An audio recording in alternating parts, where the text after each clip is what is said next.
I don't think political discourse can work toward freedom. I think political discourse always works like when the two parties come together, you have war and you have these massive expansions in the state. When have the two parties come together to increase freedoms and decrease the power of government? That's not a thing.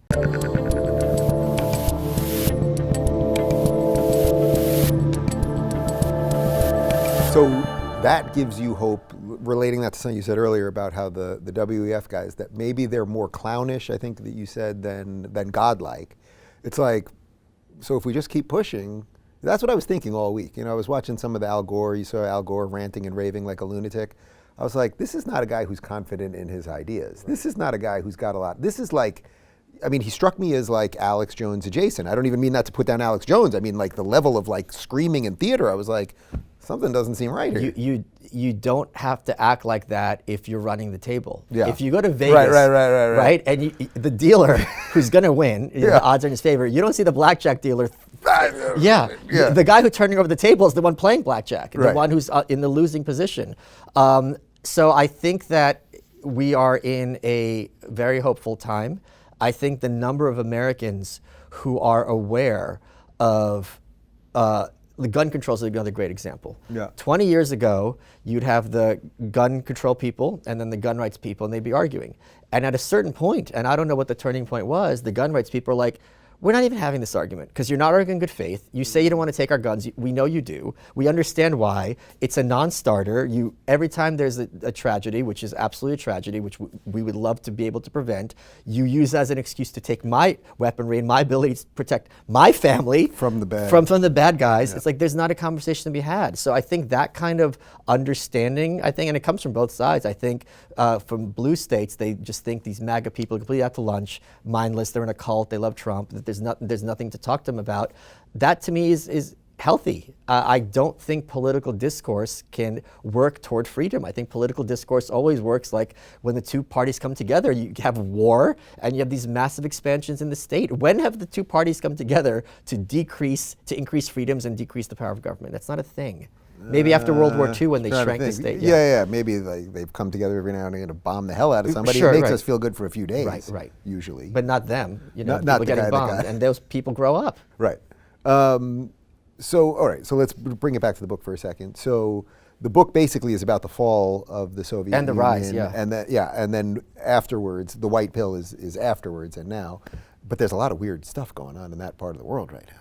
Well, that's true. So one of the points I make is people have this, I'm an anarchist, as you know, and people both say anarchism is utopian and then condemn it for not providing one. Utopia is not possible, but wins are, progress are. I don't mean the sense of progressive, I mean moving in the right direction. And we see them all the time and constantly, and just one example is the fact that they folded on those vaccine passports. I don't think that's a net win. I mean, it's a net loss. It moved in the wrong direction. But the point is, guns is another example. The fact that if you look at Wikipedia, it used to be almost impossible to get like a shall issue, in different states. And now it's become part of the Constitution in many different states. The fact that you have all these states brazenly defying Washington. Drug legalization is another one, whether you like it or not. The fact that you have states who are willing to have markets that are in defiance of federal law, that is a step in the right direction. So, and I think for a long time, and this kind of harkens back to like the Rush Limbaugh era, there was this idea that's Republicans versus Democrats.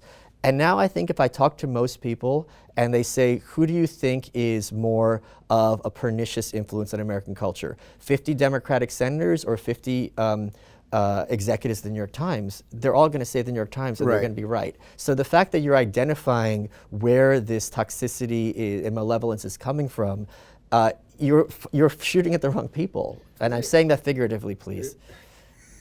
Yes, we will make note of that. Yes, I don't want to be Sarah Palin, literally. But it is weird, right? Because you'd think that more people at this point, you're saying basically that enough people recognize it. And increasingly. Yet these things never change their tactics, right? So I always say, it's like, you guys, the New York Times, mainstream media, CNN, it's like, you guys don't have to be good. You really don't. But just don't be patently horrible. But they seem incapable of even doing that. That's the thing. There's an accusation that conservatives have echo chambers. There's some truth to that. But the amount of echo chamberism on the people who read the New York Times is just through the roof. Right. There's no perception that anyone who is in the out group can have any, even not only just a good idea, but just simply valid criticism. Look what they did to Elon Musk. Oh, they loved Elon Musk. Yeah, right. Yeah, right. He's saving the planet, and now he's basically Trump Jr. somehow.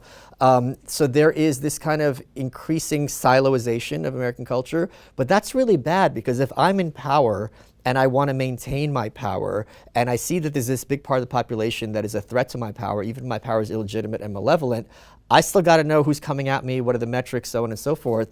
And they're just talking in circles. And I remember in 2016, after Trump won, and this was a huge wake-up moment for many people, the head of the Times, I think Dean Banquet, was just saying okay, we got to do better. We missed the mark here. And that kind of went out the window very, very quickly. Completely went out the window. Give me the white pill on the tech situation, because so we are here, and again, you're on Locals, malice.locals.com. I'm a professional. There are things being built. Rumble is building things. There are Bitcoin. I know crypto's hurting right now, but there are decentralization things. Hold on, crypto's not hurting. Crypto's cheap. Right. So crypto is cheap, so it's Yes. probably good. But I meant hurting in the sort of broad sense of it's not. Bitcoin's not at 70 grand, which it was a year ago. But on the tech side, it still does feel like we got all this information that the government literally is colluding with big tech to silence us. Quite literally, there's evidence of it. It's all out there. I don't think these NPCs, blue people, I don't think they care. They don't care. They're mindless. I think they're, But I don't think they're relevant. See, this is an argument I have a lot with people who are for democracy, and I can't seem to get through them, and it's just very frustrating.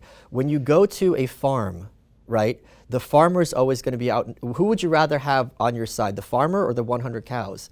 Then it's not a numbers game.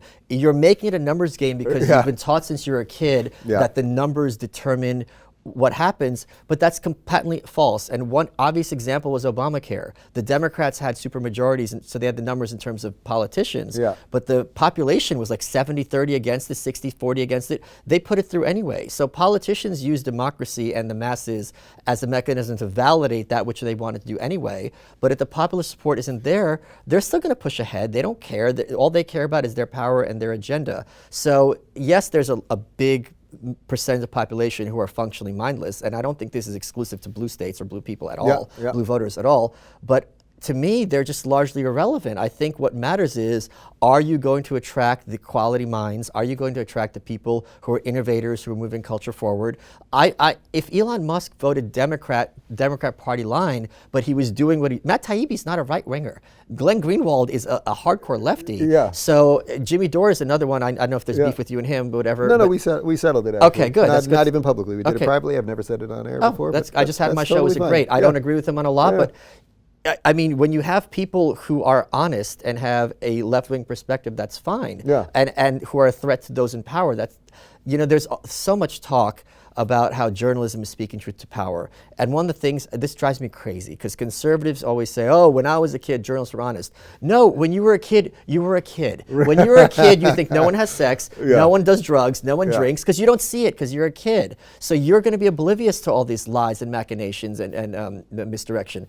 But one of the things I talk about in the book is they've been at this for over a century and have the receipts when the New York Times, literally New York Times, was covering up the starvation of the Ukrainians in the Holodomor. There's a great book called Buried by the Times, which talks about how they obscured Hitler's assaults on the Jews because that would be validating his view that Jews are a separate race. So I keep making this point constantly, and I hope people understand it. We all learn in high school about yellow journalism, right? And how they led us into the Spanish-American War during William McKinley, and there's a record scratch, and the journalists are honest, and then 20 years ago they became dishonest. It's the same people, it's the same thing for over a century. Yeah, I'm glad you said that, because I think I think people think about it a lot somehow, that the NBC Nightly News and the ABC Nightly News, that it was all even-keeled and whatever, but it was it couldn't have been. It just couldn't have been, by every estimation of what we know about how humans operate. And I'm sorry to all the boomers listening to this, but Walter Cronkite was a lot closer to Brian Stelter than he is to you. If you're looking for more honest and thoughtful conversations about politics instead of mindless drivel, check out our politics playlist. And if you want to watch full interviews on a variety of topics, watch our full episode playlist, all right over here. And to get notified of all future videos, be sure to subscribe and click the notification bell.